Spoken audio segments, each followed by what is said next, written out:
श्री स्वामी समर्थ. मी योगिता स्वागत करते तुमचं माझ्या चॅनलवरती. आजचा दिवस तुम्हाला शुभ जावो, तुमच्या मनातील सर्व इच्छा पूर्ण हो, हीच स्वामीचरणी प्रार्थना.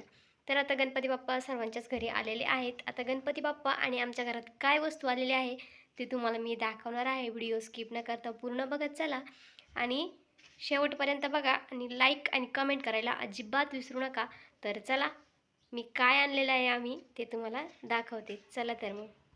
तर आता ना इथे आपण जे तूप आहे ते बनवणार आहोत. आता बरोबर दिवसाची म्हणते 15 ते 3 एक वाराची साय जी आहे ती ठेवलेली होती. तर फ्रीजमध्ये ना खूप छान साय राहते.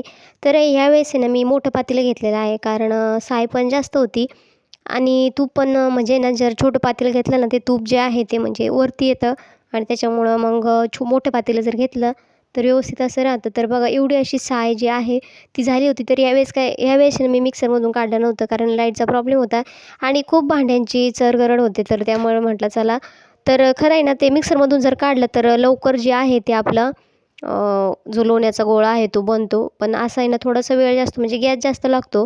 तर बघा इथं कमीच गॅस ठेवायचा आहे जोपर्यंत आपण साय वगैरे टाकतो.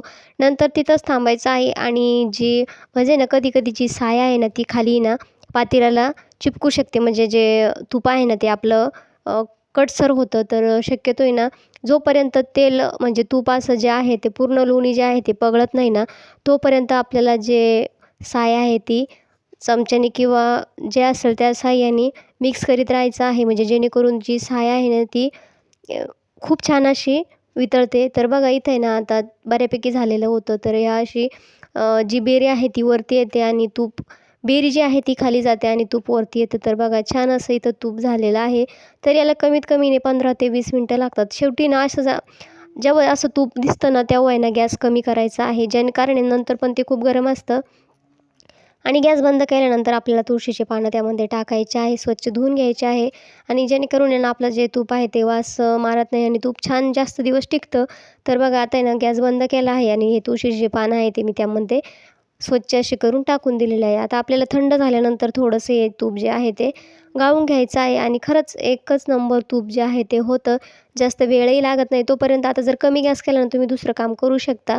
आणि बघा एवढं असं आपलं तूप झालेलं आहे. थोडंसं जे पातेलं आहे ते चिपकलं होतं आणि ती बेरी ना साखर टाकून खायला छान लागते. तर आता चला, तूप वगैरे झालेला आहे. आता मळ्यातला हा जो इथं मूग केलेला होता तुम्हाला दिसत असेल. जो मूग आपण रोटरी केली होती त्याच्यामध्ये पूर्ण मूग उतरलेला आहे.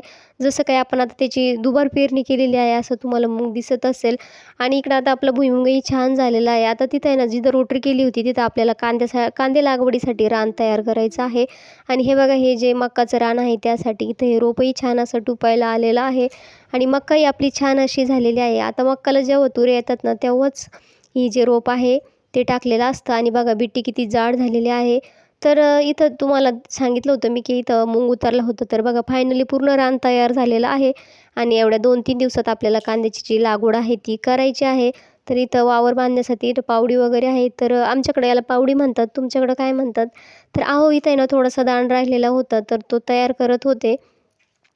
आणि एवढं पूर्ण रान आता तयार झालेलं आहे. आता फक्त आपल्याला ज्या कांदे लागवडीसाठी बायका येणार आहे त्यांचीच वाट बघायची आहे.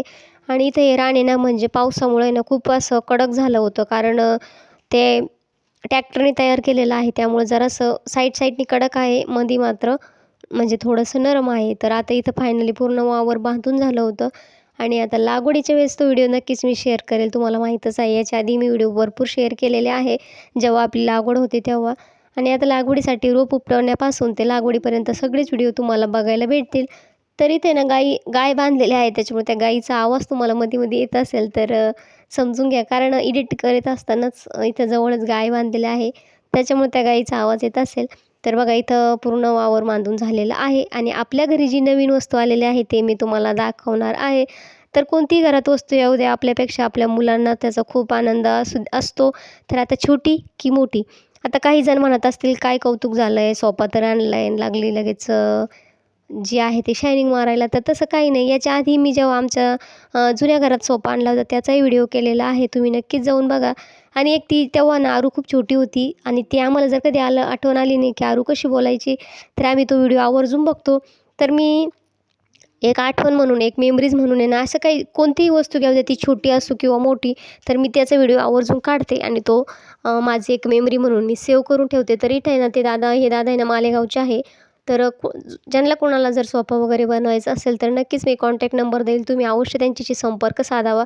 खूप छान असं त्यांचं काम आहे. तर इथं लाईट गेलेली होती, त्याच्यामुळं ते स्क्रूने जे म्हणजे सोफ्याचे पाय वगैरे आहे ते फिट करत होते. कारण ते आले आणि पावसाचं वातावरण खूप होतं आणि एक आज आहे ना, म्हणजे जो मेन रस्ता आहे ना, तिथं ॲक्सिडेंट झाला होता. त्याच्यामुळं पूर्ण ट्रॉफिक जाम होती. ते सकाळीच येणार होते, पण त्यांना येता करता 3 वाजले होते. मग मी त्यांच्यासाठी ना पोहे वगैरे केले. तर ते नातपण ते आहेत, तर ते दादा काय पोहे वगैरे खात नाही. तर मग ते ज्यांचे जे कारागीर होते दोघंजणं, त्यांनाच पोहे वगैरे केले. त्यांनी छान असे पोहे वगैरे खाल्ले आणि आपला सोफाही रेडी झालेला आहे. तर एखादी घरात वस्तू यायची म्हटली ना, एखादा जसं पाहुणे येणार असतो ना, तशीच आपण वाट बघत असतो. आणि बघा इथं छान असा आता आपला सोफा जो आहे तो झालेला आहे. तर आमचा याच्या आधीचा मी एक सोफ्याचा व्हिडिओ केलेला आहे. तोही तुम्ही जाऊन अवश्य बघा. तेव्हा आरू खूप छोटी होती, तरी त्याला 2 ते 2.5 वर्ष झालेले असतील त्या सोफ्याला आणि फायनली हा सोफा आणलेला आहे. तर कसं आहे ना, प्रत्येक वर्षी नवीन-नवीन काहीतरी बनत असतं. म्हणजे ना, खूप जसं प्रत्येक वर्षी नवीन-नवीन ट्रेंड येत असतो. जसं मोबाईल दरवर्षी 5G, 6G नवीन-नवीन काहीतरी येत असतं. तसंच सोफा म्हणा किंवा काही प्रत्येक याच्यात बदल होतच असतो. तर बघा फायनली आता पूर्ण सोफा ना जो आहे तो पाय वगैरे बसवून झालेले आहे आणि आता पूर्ण तुम्हाला जो लूक आहे तो दाखवते. तर त्यांना व्हिडिओ करायचा होता. म्हणजे त्यांनाही ते जे स्टेटस वगैरे ठेवायचे असतात, तर त्यासाठी रील बनवायचा होता. पण लाईट काय शेवटी आलीच नाही. मग आम्ही सर्व काही जे आहे ते अंधाराचाच जो रील आहे त्यांनी शूट केला होता आणि इथं आहे ना, जो टी टेबल आहे त्याची काच वगैरे बसवायची, म्हणजे बसवायची नाही, ती फक्त ठेवायची होती. तर इथं फायनली सर्व जे आहे ते रेडी झालेलं आहे आणि आता आपली आरू काय म्हणते बघूया. आलेला आहे फायनली आणि मी खूप दिवस वाट पाहत होती या सोफ्याची आणि मग फायनली आला आहे आणि तुम्हाला याचा लुक दिसत असेल, ब्लू आणि ग्रीन दिसत असेल तुम्हाला, हे बघा. आणि हे जे आहे हे आमच्याकडे पहिलेच होती हे करायवाले, आम्ही हे नवे घेतलेले आहे. तर हे बघा आमचा सोफा किती भारी दिसतोय आणि हे जे काच आहे ना ते बसवलेले नाही आहे, ती होती दाद आहे होती. तर मग तिला तर काहीच लागणार नाही. इथं आम्ही काही पण सामान ठेवू शकतो आणि हे माझं पिलो पण खूप भारी आहे. आणि ना याच्यावर ना आम्ही हे पण बनवलेलं आहे. तर आता ना थोडीशी जी ब्लॉगिंग आहे माझी आरूची थोडीशी माझ्याकडून कट झाली, म्हणजे डिलीट झाली होती. तर आता आज आहे ना आपली आरू घरीच आहे, तिला बरं नाही आहे आणि मस्त असं सोफ्यावरती आज सोफ्याचा जो आनंद आहे तो घेत आहे. तर आपली आरू काय म्हणते चला बघूया आपण. तुम्हाला सोफा आवडला असेल तर कमेंट बॉक्समध्ये नक्की सांगा आणि ना कमेंट बॉक्समध्ये नक्की सांगा तुम्ही का सोफा कसा आहे आणि कलर पण कसा आहे आणि आणि व्हिडिओ आवडला असेल तर लाईक, शेअर, सबस्क्राईब करायला विसरू नका आणि आणि कमेंट बॉक्समध्ये नक्की पहा, म्हणजे व्हिडिओ नक्की पहा पूर्ण आणि लाईक शेअर सबस्क्राईब करायला विसरू नका. धन्यवाद. थँक्यू. जय जिजाऊ. जय श्री